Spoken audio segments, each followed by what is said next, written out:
Halo teman-teman semua, bertemu lagi dengan saya, Bapak Joseph Damien Satria Kalvari.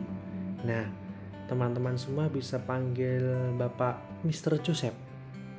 Sekarang Bapak akan mengajari kalian apa itu pasar modal.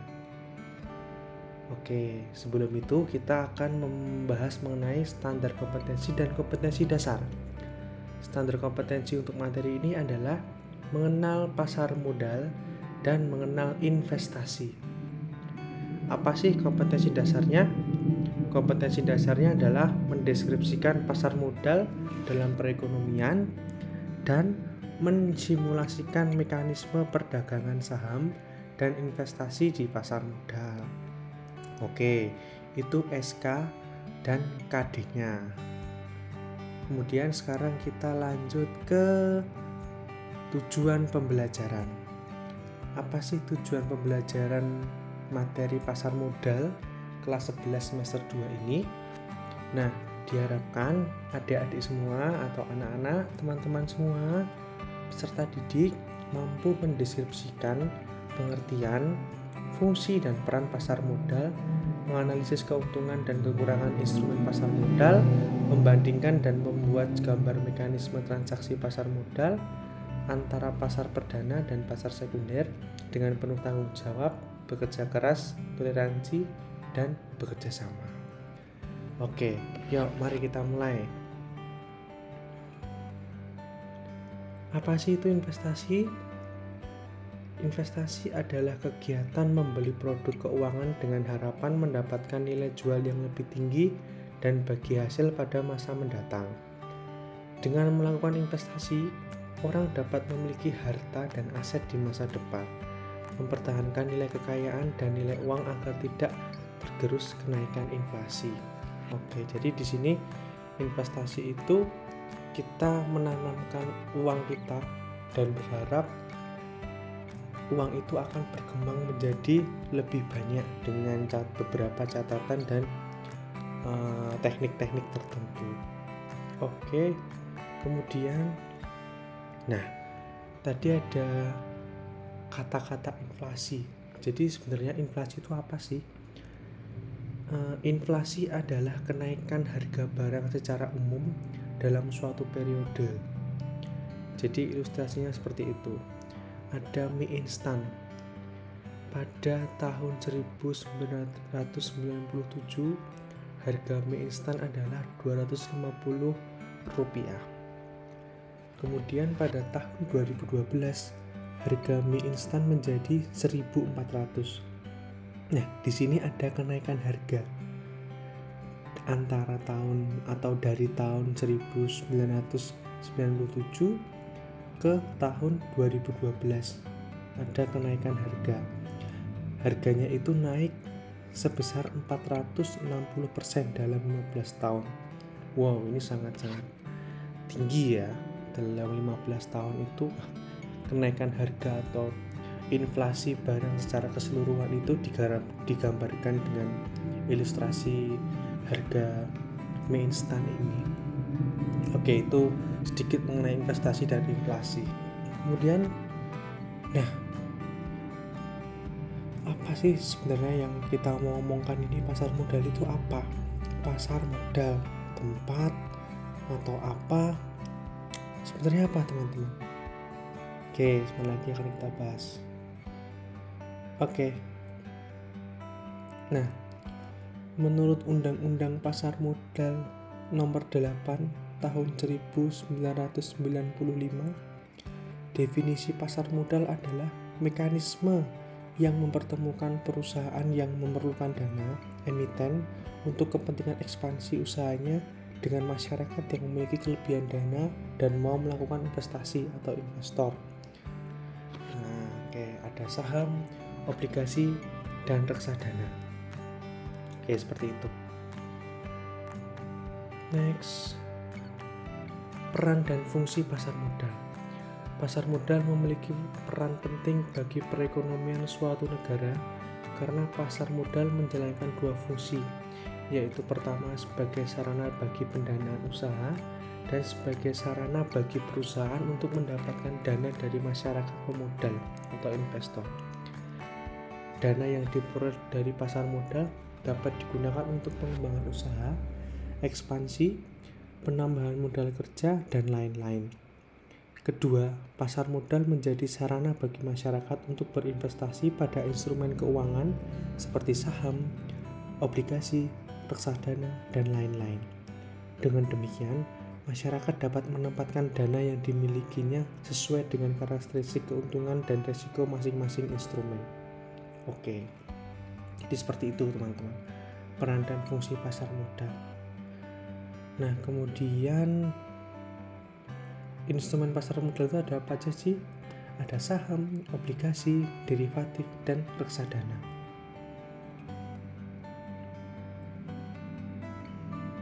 Apa itu saham? Saham adalah tanda bukti kepemilikan atas suatu perusahaan.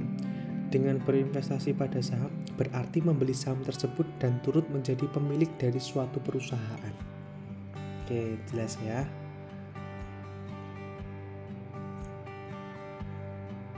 Saham perusahaan terdaftar. Bursa Efek Indonesia atau BEI adalah pihak yang menyelenggarakan dan menyediakan sistem dan atau sarana untuk mempertemukan penawaran jual dan beli efek pihak-pihak lain dengan tujuan memperdagangkan efek. Efek surat berharga yaitu surat pengakuan utang, surat berharga komersial, saham, obligasi, tanda bukti utang, unit penyertaan kontrak investasi kolektif, kontrak berjangka atas efek, dan setiap derivatif dari efek. Oke, BEI ini di Jakarta teman-teman.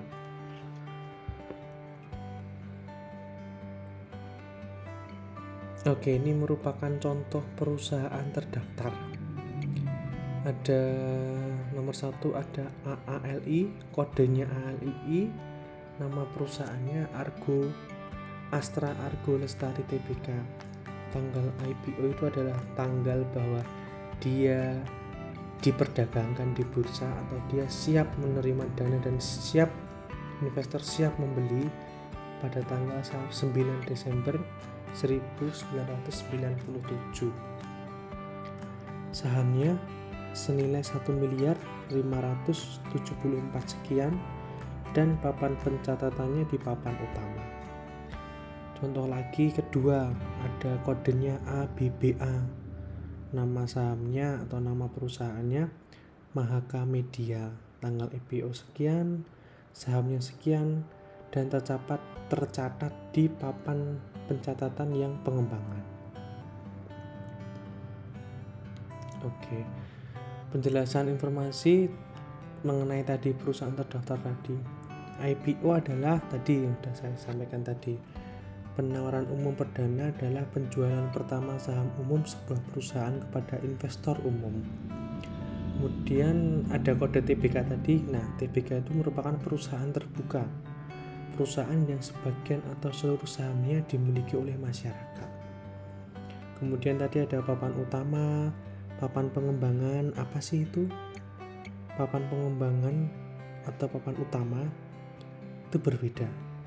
Papan utama adalah papan pencatatan yang disediakan untuk mencatatkan saham dari perusahaan yang memiliki aset berwujud bersih kurang dari 100 miliar. Dan papan pengembangan sama, tapi modal aktiva bersihnya kurang dari 5 miliar. Ya, jelas ya.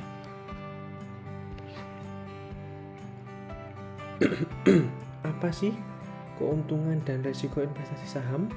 Nah, tentu saja ketika kita berinvestasi, yang mau kita harapkan itulah keuntungannya, dan yang tidak kita harapkan itulah risikonya.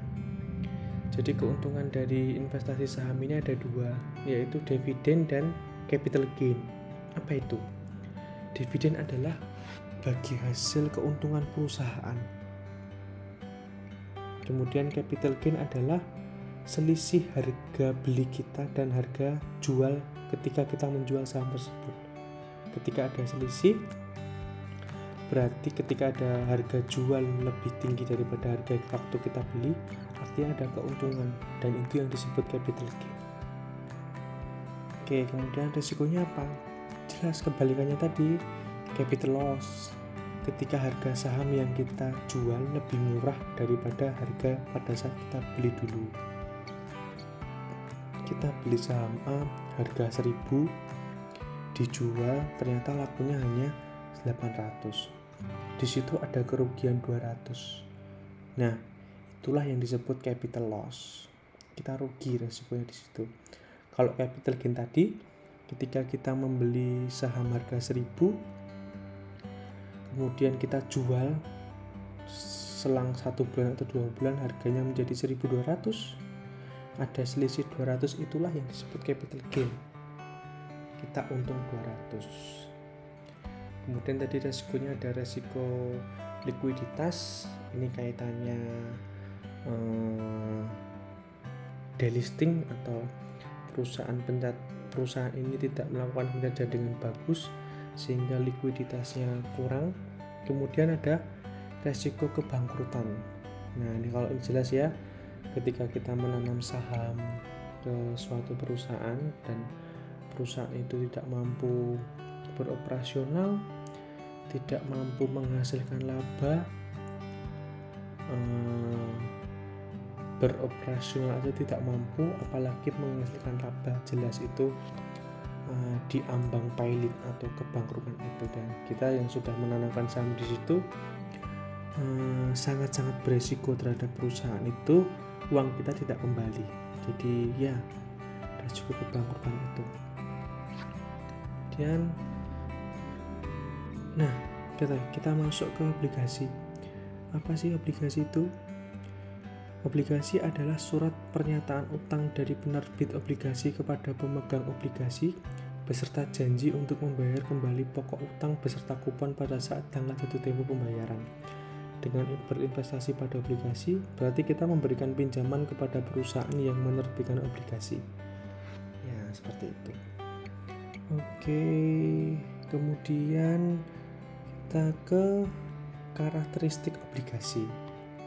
Salah satu karakteristik dari investasi obligasi adalah kupon adalah tingkat bunga yang dibayarkan oleh obligasi hingga periode jatuh temponya. Kupon obligasi terbagi dua, tetap dan variabel. Jatuh tempo adalah masa berlakunya obligasi. Umumnya ketika diterbitkan pada masa lalu, obligasi bisa berkisar dari 3 tahun hingga 30 tahun. Obligasi yang jatuh temponya kurang dari 1 tahun disebut pasar uang. Instrumen obligasi dapat diberikan oleh perusahaan atau pemerintahan. Ada pula yang berbasis syariah yaitu sukuk. Oke, jadi ada istilah kupon variabel dan kupon tetap, itu nama istilahnya. Kemudian apa sih keuntungan dan resikonya ketika kita berinvestasi di obligasi? Ya, jadi di sini ada keuntungannya yaitu kupon. Ketika kita membeli obligasi tadi, kita mendapat janji atau kupon, dan kupon itu bisa berupa persenan atau langsung nominal. Dan juga ada capital gain. Ketika obligasi itu bisa kita perdagangkan. Semisal kita membeli obligasi dengan harga 1000 dan obligasi kita jual atau kita berikan atas haknya kepada si B. Nah, kita jual obligasi itu dan kita dulu beli obligasinya harga berapa? 1000 dengan kupon 10%. Nah, kita jual ke si B, kita jual menjadi 1200 dengan kupon yang sama 10%. Nah, artinya kita ada capital gain di situ 200. Ya, kita dapat 200 dengan merelakan obligasi itu beserta kupon-kuponnya masuk ke si B tadi. Seperti itu. Nah, resikonya apa? Ya tadi sama, ada capital loss, resiko likuiditas, dan resiko kebangkrutan. Capital loss tadi adalah kebalikan dari capital gain ya. Ketika kita menjual obligasi itu di bawah harga pada saat kita beli obligasi itu. Kita beli 1000, kita jual 800 kan, rugi 200. Seperti itu. Nah, apa sih kendala investasi saham dan obligasi? Itu ada ilustrasi cewek dengan banyak pertanyaan. Perusahaan bagus atau jelek? Banyak istilah keuangan. Kapan beli atau jualnya ya? Saham atau obligasi? Modalnya cukup enggak? Kemudian beli berapa banyak ya? Ada waktu buat mantau tidak ya kalau kita dagang? Nah, kadang-kadang banyak kendala yang muncul ketika kita mau belajar atau mau memulai investasi itu. Harus mengenal banyak istilah, perusahaan mana yang beli, apa itu saham obligasi. Oke, nah solusinya reksadana. Reksadana adalah wadah yang dipergunakan untuk menghimpun dana dari masyarakat pemodal yang selanjutnya diinvestasikan dalam portofolio efek, saham, obligasi, dan pasar uang oleh manajer investasi. Jadi di sini kita tidak perlu mengelola sendiri, kita hanya titip uang saja ke manajer investasi yang telah bersertifikat dan sudah berpengalaman. Jadi siapa sih manajer investasi itu?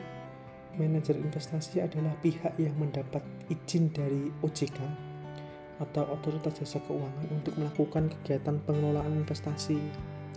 Dengan berinvestasi di reksadana, investor menitipkan pengelolaan saham dan obligasi ke pihak yang lebih berkompeten di bidangnya. Jadi kita tidak perlu mengelola lagi, kita hanya perlu titip dana saja. Gitu. Nah, ini merupakan tips atau panduan dalam berinvestasi.